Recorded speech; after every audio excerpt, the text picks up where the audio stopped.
Bulletin का बाकायदा आगाज करेंगे और सबसे पहले आपको बताएं कि तारीख दे पंजाब में इलेक्शन कब होंगे। आइन में दर्ज है इलेक्शन 90 रोज में होने चाहिए। पहले भी मुआशी सूरत इलेक्शन तो हुए। जस्टिस जवाद हसन के पीटीआई दरख्वास्त की समाअत के दौरान ये रिमार्क सामने आए हैं। वकील इलेक्शन कमीशन बोले कि हम तैयार हैं। गवर्नर ने तमाम स्टेक होल्डर से मुशावरत का लिखा है। अदालत ने कहा कि गवर्नर को छोड़े, आप खुद तारीख दे दें। पीटीआई के केस में फुल बेंच ना बनाने की इस्तदा। वकील गवर्नर ने 7 रोज की मोहलत मांग ली है, जिस पर असद उमर ने मुखालिफत भी की है। तफसीलात जानते हैं इस मामले पर। मलिक अशरफ हमारे साथ मौजूद हैं। मलिक अशरफ, अपडेट कीजिएगा। जी बिल्कुल। लाहौर हाई कोर्ट के जस्टिस जवाद हसन ने तहरीक इंसाफ के जनरल सेक्रेटरी असद उमर समेत दीगर की दरखास्त पर समाअत की है। असद उमर के अलावा सफ्तान खान और दीगर पीटीआई रहनुमा अदालत में पेश हुए हैं और अदालत ने इस केस की समाअत जो है वो 9 फरवरी के लिए मुलतवी करते हुए वफाकी हुकूमत को, इलेक्शन कमीशन समेत दीगर को जवाब देने के लिए मोहलत दी है। जब इस केस की समाअत का आगाज हुआ तो सबसे पहले जस्टिस जवाद हसन ने इलेक्शन कमीशन के वकील से ये किया कि आप बताएं कि कब इलेक्शन आप करवा रहे हैं, जिस पर इलेक्शन कमीशन के जो वकील थे उनका ये कहना था कि हम तो इलेक्शन करवाने के लिए तैयार हैं और इस वाले से पेशरफ्त भी हुई है और गवर्नर ने इलेक्शन कमीशन के खत का जवाब भी दे दिया है। और मजीद इलेक्शन कमीशन के वकील का ये भी कहना था कि गवर्नर ने लिखा है कि इलेक्शन कमीशन तमाम स्टेक होल्डर से मुशावरत करे। इस पर जस्टिस जवाद हसन बोले कि आइन में तो 90 रोज में इलेक्शन करवाने का जिक्र है और आप कैसे कह सकते हैं कि माशी सूरत खराब हो चुकी है और इस हवाले से अभी तक आपने क्यों तारीख नहीं दी। जिस पर अदालत ने ये भी कहा कि आप पहले माशी सूरत खराब थी मगर अब इलेक्शन तो हो रहे हैं। मजीद अदालत ने यह भी कहा कि आला दरिया के हवाले से मुतअद्दिद फैसले मौजूद हैं, जिस पे वफाकी हुकूमत के वकील ने कहा कि 90 रोज हो रहे हैं और अभी काफी वक्त है 90 रोज ठीक होने में। है मलिक अशरफ, बहुत शुक्रिया, हमें अपडेट कर रहे थे। General secretary PTI Asad Umar की हाथा हाई कोर्ट में मीडिया से गुफ्तगू इसी हवाले से क्या कहा उन्होंने, आपको दिखाते हैं। जज साहब ने इस बात को दोहराया। सुप्रीम कोर्ट की पुरानी वर्डिक्स का हवाला भी दिया गया। हमारे जो वकला थे उन्होंने भी यही कहा कि इसमें तो कोई शक ही नहीं है कि इलेक्शन जो है वो 90 दिन के अंदर अंदर होने हैं। इलेक्शन कमीशन जो है वो लिख कर दे चुका है गवर्नर को कि 9 और 13 अप्रैल के दरमियान ये इलेक्शन करवा लिए जाएं। आईनी तौर पर कोई इसके ऊपर बहस नहीं हो रही कि इलेक्शन 90 दिन के अंदर होना है या नहीं होना। ये तो तयशुदा बात है कि 90 दिन के अंदर इलेक्शन होना है। 2 सवाल सिर्फ रखे हुए हैं सामने कोर्ट के, और वो ये है कि क्या तारीख होगी और वो तारीख का ऐलान कौन करेगा। और उसके अंदर 3 मुख्तलिफ जो ऑप्शंस मौजूद हैं, या तो गवर्नर ही उस तारीख का ऐलान करे जज साहब की या कोर्ट की, ये फैसला हो सकता है, या वो ऐलान जो है वो किया जाए इलेक्शन कमीशन की तरफ से। गवर्नर साहब खुद लिख के पहले ही बोल चुके हैं कि जी ये इलेक्शन कमीशन को कर देना चाहिए। ये एक आईनी बंदिश है कि 90 दिन के अंदर अंदर इलेक्शन करवाना है। ये दोनों गवर्नर और इलेक्शन कमीशन ये तो मानते हैं कि 90 दिन के अंदर इलेक्शन होना है।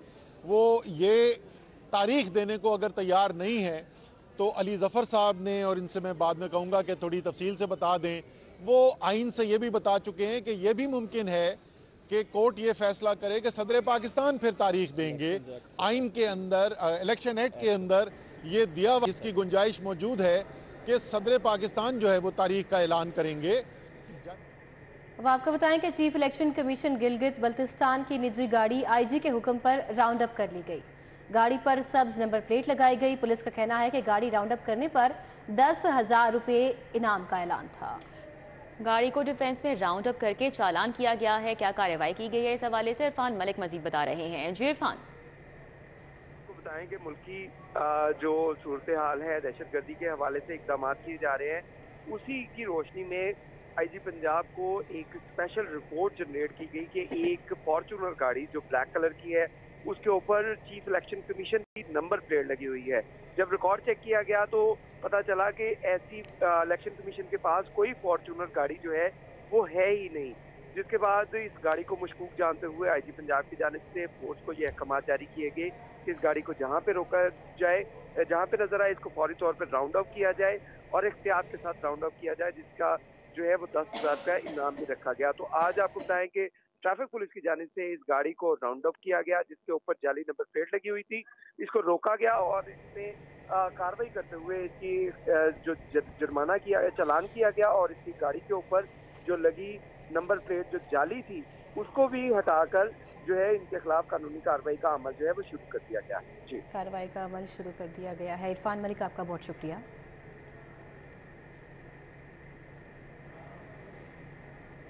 म्यू अस्पताल में पार्किंग माफिया का राज है। इलाज के लिए आए मरीज लवाहिकीन के पहले इम्तिहान पार्किंग माफिया लेने लगी है। म्यू अस्पताल में पार्किंग के इवज जायद वसूली दर्द सर बन चुकी है।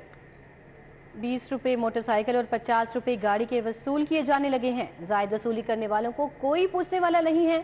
लवाहिकीन ये शिकवा करते हुए नजर आ रहे हैं।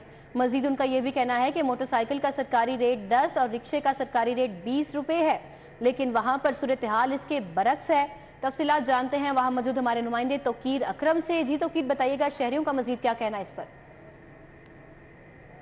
आज जी बिल्कुल देखें, यहाँ पे सूरत हाल बिल्कुल बरअक्स दिखाई देती है। जो पर्चियों के ऊपर इन्होंने प्रिंट करवा के रखा हुआ है उसके बिल्कुल मुतबादिल जो हैं वो रेट जो हैं वो वसूल किए जा रहे हैं। लवाहिकीन यहाँ पर परेशानी के हाल में अस्पताल में आते हैं, लेकिन सबसे पहले जो उन्हें चीज़ फेस करनी पड़ती है जिसके ऊपर लिखा 20 रुपये होता है, उससे 40, 50, 25 जहाँ पे दाव लगता है वो पैसे जो है वो वसूल करते हैं, जिससे काफ़ी ज़्यादा परेशान जो है वो लवाहिकीन दिखाई देते हैं। और उनका मुतालबा है कि खुदारा म्यू अस्पताल और तमाम अस्पतालों की पार्किंग को जो है वो एटलीस्ट फ्री किया जाए। अगर फ्री नहीं कर सकते तो ऐसा इंतज़ाम किया जाए कि जो ये पार्किंग माफिया है वो ज़ायद पैसे जो है वो वसूल ना कर सके। हमारे साथ कुछ लवाहिकीन भी मौजूद हैं जो हॉस्पिटल से बाहर आ रहे थे और वो खुद ही हमें देखकर रुके और उन्होंने कोशिश की हमें बताने की, और हम उनसे बात करते हैं। बताइएगा आखिर ये क्या मामला है पार्किंग का, क्यों जो है वो इंतज़ामिया इनको पकड़ती? देखिए जी, सबसे पहले तो मेरी रिक्वेस्ट है मोहसिन नकवी साहब से, जो हमारे पंजाब के वज़ीर आला आए हैं, कि वो इस बात का नोटिस लें। पार्किंग फ्री होनी चाहिए, लेकिन ये 20 रुपये लेते हैं मोटरसाइकिल के। अगर इनको 100 का नोट पकड़ा दिया जाए तो इनकी कोशिश होती है कि ये 70 में वापस करें या 60 रुपये ही वापस करें, तो ये ज़्यादती है। हाँ, अगर कोई बंदा देख लेता है और इनसे फोर्स करता है तो फिर उसको पैसे दे देते हैं, वरना इनका यही होता है कि कहाँ जहाँ दाल लगे लगा लें। और सबसे बड़ी बात है, अब ये आए हैं वज़ीर आला, निगरान वज़ीर आला है, इनसे रिक्वेस्ट है कि ये पार्किंग जो है ना हॉस्पिटलों की कम से कम ये मेहरबानी है इनको कि ये फ्री कर दें।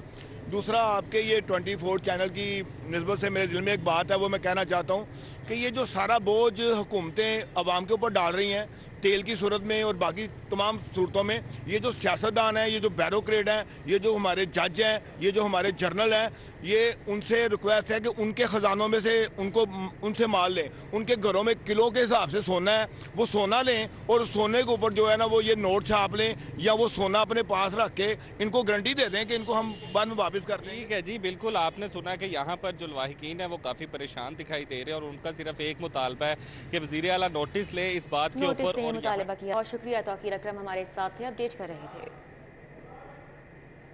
महकमा हाउसिंग को नए प्रोजेक्ट पर भारी भरकम तनख्वाहों पर नई भर्तियों के लिए रोक दिया गया है। महकमा हाउसिंग पंजाब ने चंद रोज कबल स्ट्रेटेजिक यूनिट के नाम प्रोजेक्ट मंजूर किया था। प्रोजेक्ट में 1.5 लाख से 10 लाख रुपए तनख्वाह देकर मंजूर नजर अफराद को भर्ती करना था। ऐवान वज़ीर आला पंजाब के अहकामात पर महकमा हाउसिंग को फौरी भर्तियों से रोक दिया गया है। भर्तियों के लिए महकमा हाउसिंग के साबिक सेक्रेटरी ने बाकायदा इश्तिहार भी जारी कराया था। इससे कबल इस प्रोजेक्ट पर डिज़ाइन सेल बनाकर भी काम किया जाता था, लेकिन उस डिज़ाइन सेल को बंद कर दिया गया। तफसीलात जानेंगे अली रामे से। अली रामे, आगाह कीजिए। जी बिल्कुल, ये महकमा हाउसिंग में एक नया प्रोजेक्ट जो है वो शुरू किया गया था। और प्रोजेक्ट ऐसे होते हैं कि जहाँ पे भारी भरकम तनख्वाहों पर मंजूर नज़र अफराद को रखा जाता है। तो ये साबका सेक्रेटरी हाउसिंग थे जिन्होंने ये बकाया तौर पर एक इश्तिहार जो है वो जारी करवाया था, जिसमें 1.5 लाख से 10 लाख रुपए तक तनख्वाह देकर जो प्राइवेट लोग हैं उनको भर्ती किया जा रहा था। अब इस प्रोजेक्ट पर जैसे ही इश्तिहार जारी हुआ तो सिटी42 ने ही पहले खबर शेयर की थी, तो उसके बाद अब ऐवान वज़ीर आला पंजाब ने फौरी तौर पर महकमा हाउसिंग को रोक दिया है कि वो ऐसी कोई भर्तियां नहीं करेगा, क्योंकि इलेक्शन कमीशन की तरफ से भी पाबंदी आयद की जा चुकी है। तो महकमा हाउसिंग ने जवाब ये बनाया क्योंकि ये पहले से अप्रूव हो चुका है, तो लिहाजा इस पर भर्तियां की जाएं, जिस पर फौरी तौर पर अब इनको रोक दिया गया है। ये प्रोजेक्ट जो है एक डिज़ाइन सेल जो पहले बना हुआ था उसको ख़त्म करने के बाद ये प्रोजेक्ट शुरू किया गया था और इसी प्रोजेक्ट के तहत नई गाड़ियाँ खरीदी जानी थी और साथ ठीक है, बहुत शुक्रिया अली रामे हमारे साथ थे, अपडेट कर रहे थे।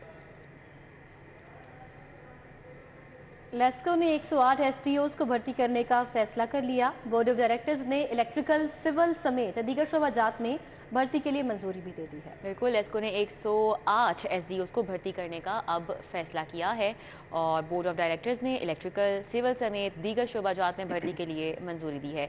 शाहिद सिप्रा हमारे साथ हैं, उनसे जानेंगे। शाहिद सिप्रा, बताएगा कब तक भर्ती का अमल शुरू होगा?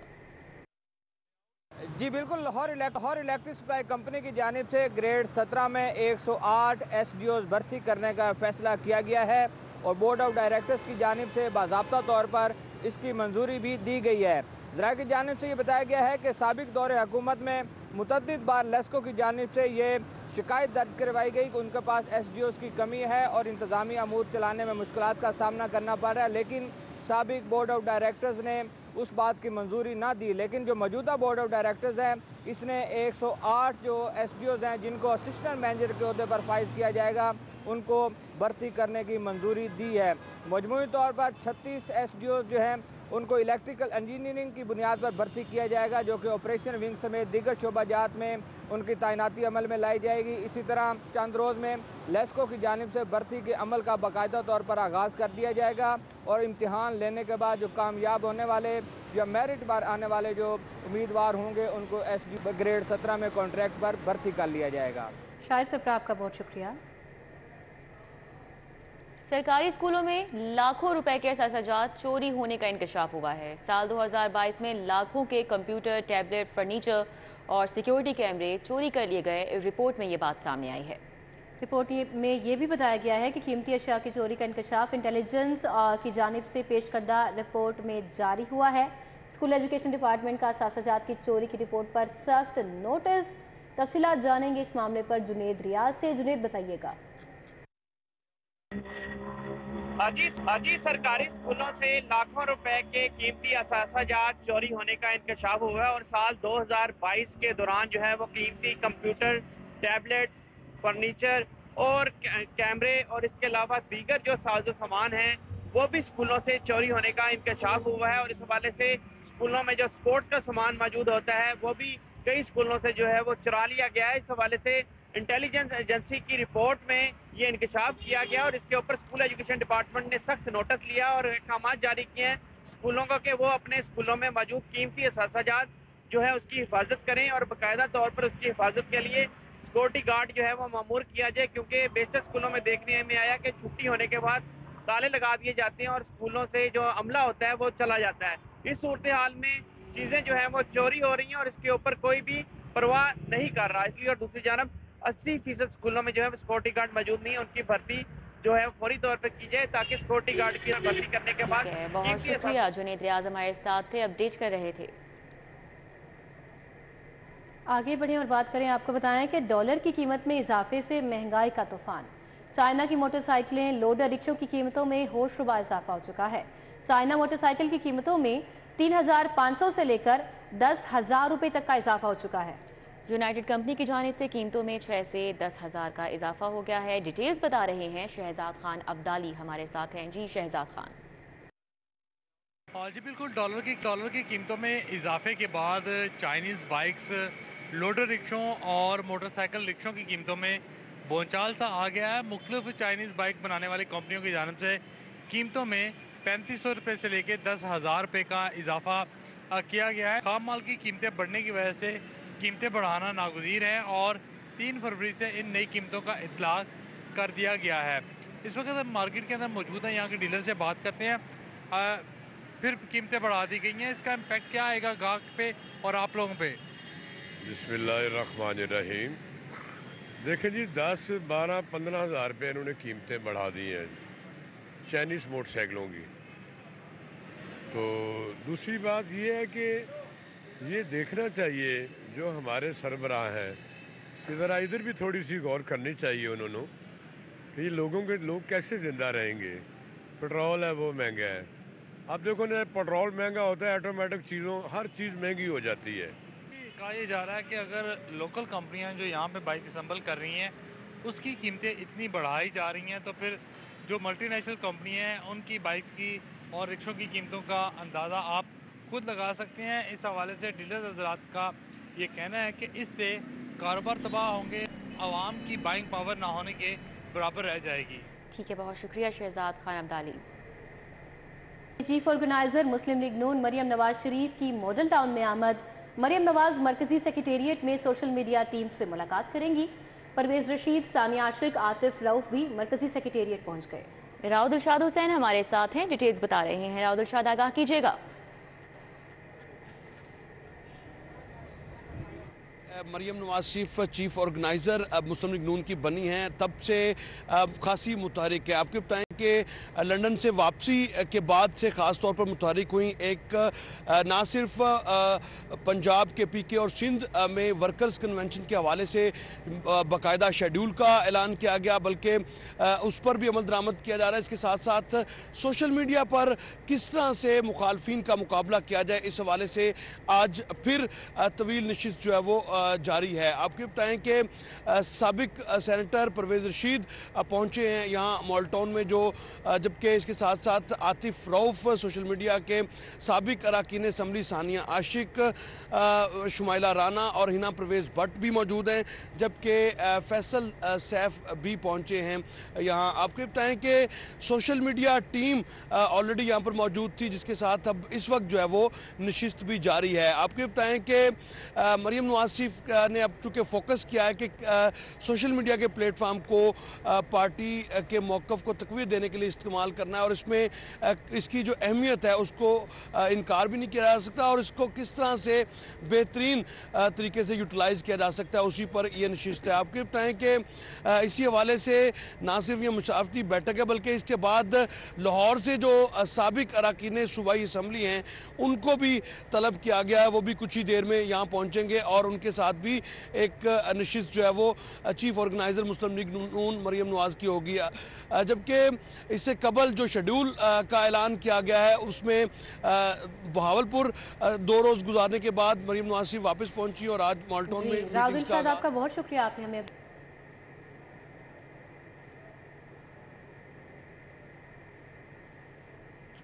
अभी आगे बढ़ेंगे और बात करेंगे पंजाब में टिकट्स की तकसीम के मामले पर। तो तहरीक इंसाफ ने टिकट्स की तकसीम शुरू कर दी है। आज इमरान खान टिकट्स की तकसीम का अमल मुकम्मल करने के लिए मुशावरत करेंगे। सेंट्रल पंजाब में टिकटों की तकसीम के हवाले से मुशावरत की जाएगी। चेयरमैन पाकिस्तान तहरीक इंसाफ इमरान खान को मुमकिना उम्मीदवारों की फहरिस्तें भी पेश की जाएंगी। कौन कौन से उम्मीदवार हैं जो इनके नाम फहरिस्त में शामिल हैं, जानते हैं हमारे नुमाइंदे उस्मान खादिम कम्बो से। जी उस्मान। जी बिल्कुल, पंजाब के अंदर जो इंतखाबात होने जा रहे हैं पंजाब असम्बली के, उनकी टिकटों के तकसीम के हवाले से इमरान खान आज मुशावरत करेंगे।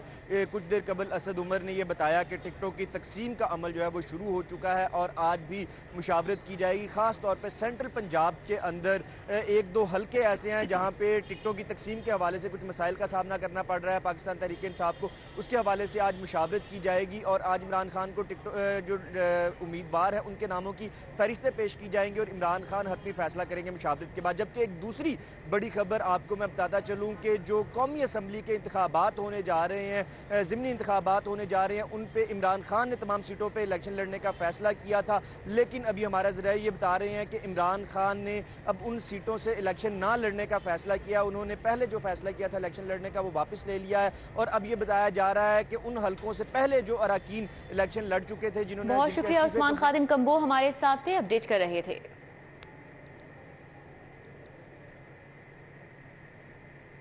अदालती हुक्म के बावजूद फवाद चौधरी को अदालत पेश ना करने का मामला तौहीन अदालत की दरखास्त पर आईजी पंजाब आईजी इस्लामाबाद को नोटिस जारी कर दिया गया है। इस्लामाबाद और पंजाब पुलिस के आईजी को तहरीरी जवाब दाखिल करने की हिदायत की गई है।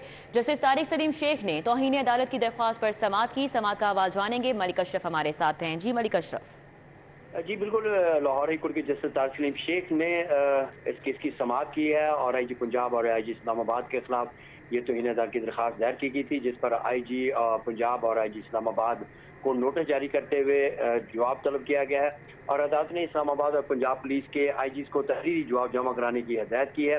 दरखास्त गुजार जो था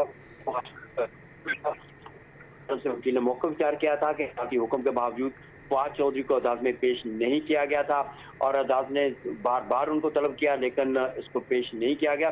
तो अदालत की इस्तदा की गई कि अदालती अहकामात की खिलाफ वर्जी पर आईजी पंजाब और IG इस्लामाबाद के खिलाफ जी, उनके खिलाफ तो इन अदालत की कार्रवाई की जाए, इस हवाले से सदा की गई है। मलिक अशरफ, बहुत शुक्रिया आपका। न्यूज़ स्टूडियो से फिर वक्त इतना ही। आप देखते रहिए सिटी 42।